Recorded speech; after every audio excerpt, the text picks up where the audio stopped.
Lin Feng was a folklore photographer. In search of raw material, he drove deep into the mountains of southern Zhejiang to a desolate place known as Qingyi Village. Decades ago, a plague had wiped out its entire population, leaving nothing but crumbling walls and wild grass that grew waist-high. Inside a half-collapsed ancestral hall, Lin Feng discovered a perfectly preserved vermilion lacquer box. Upon opening it, he found an exquisite set of fiancée headpieces.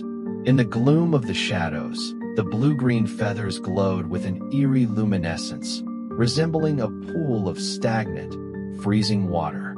Enchanted by its beauty, Lin Feng felt it was a rare treasure.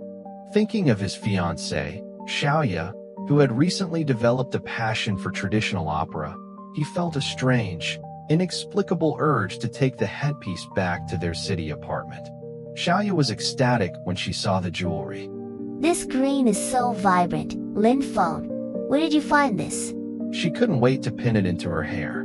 That night, Lin Feng dreamt. The sound of dripping water echoed. Following the noise to the living room, he saw Xiaoya sitting with her back to him, clad in a tattered, teal opera robe. Xiaoya, he whispered. She turned around. Her face was coated in a thick, deathly pale layer of opera grease paint. Her mouth didn't move, yet a mournful, operatic aria emanated from her abdomen.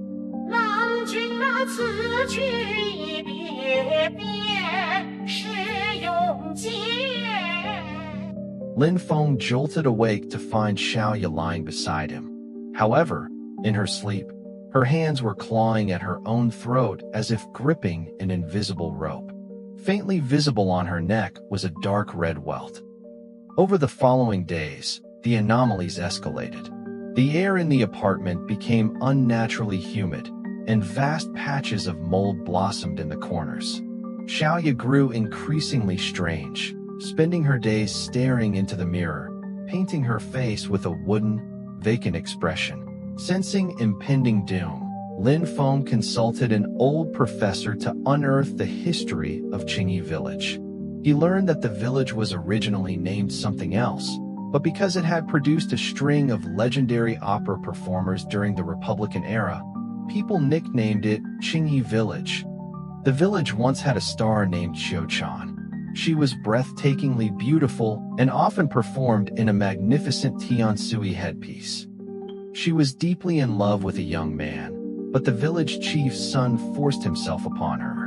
On their wedding night, to prevent her from escaping, he bound her with steel wire.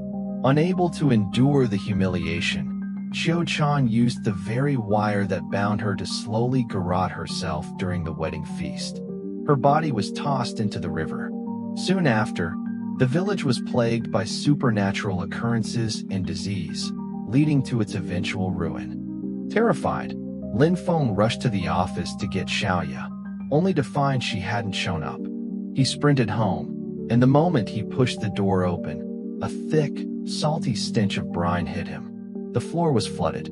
Xiaoya, wearing fiancée headpiece, was suspended in midair. Wrapped around her throat was a shimmering, silver wire, the other end of which vanished into the void. Let her go! Lin Feng lunged forward, trying to snap the wire. But with every pull, the wire sank an inch deeper into Xiaoya's flesh. In the reflection of the water on the floor, a dark silhouette in a teal robe appeared, grinning at him with malice. Lin Feng fought his terror and flicked a lighter, attempting to burn the headpiece. But no matter how the flame licked the feathers, the blue-green hue only grew more vivid, as if drinking the heat. Suddenly, he remembered the professor's words. A debt must be paid. A grudge must be unnoted. He grabbed his phone, pulled up a photo of the ruined ancestral hall, and screamed at the shadow. Qiuchan, the chief's house is gone. The village is destroyed. Your vengeance is finished. The shadow paused. Lin Feng seized the moment and ripped the headpiece from Xiaoya's hair. The feathers felt cold and slimy, writhing in his palm like a living fish. He ran to the bathroom, threw it into the toilet, and flushed frantically. He watched the emerald ornaments vanish into the vortex. In that instant, the silver wire around Xiao Ya's neck vanished, and the humidity evaporated. It's gone. I got rid of it. Lin Feng collapsed, staring at the empty bowl, gasping in relief. 2 weeks later, the nightmare had begun to fade. Late one night, Lin Feng was awakened by a strange glug-glug sound. It was coming from the bathroom. His heart skipped a beat as he crept toward the door. The floor was dry, there was no flood. But when he looked into the toilet, the water was bubbling as if boiling. He leaned in closer, and the blood in his veins turned to ice. At the bottom of the bowl lay the fiancée headpiece. Moreover, long, thin steel wires were sprouting from the feathers. These wires, like parasitic roots, were crawling along the grout of the tiles and up the walls, slowly enveloping the entire bathroom. Xiaoya. Lin Feng screamed, rushing to the bedroom. Xiaoya was sitting at her vanity, her back to him. Lin Feng, come look. Her voice was hollow, laced with an eerie joy. Look at the beautiful patterns growing on my skin. She turned around. There was no grease paint on her face. Instead, from beneath her skin, countless emerald feathers as fine as silk were erupting. They pierced through her pores, lining up in neat, orderly rows. Lin Feng felt a crushing suffocation. He tried to retreat, but his legs gave way. Looking down, he saw his ankles entangled by the cold steel wires crawling out from the bathroom. The wires had threaded through the drains, beneath the floorboards, and were now erupting through the tiles, coiling around Lin Feng's neck like venomous snakes.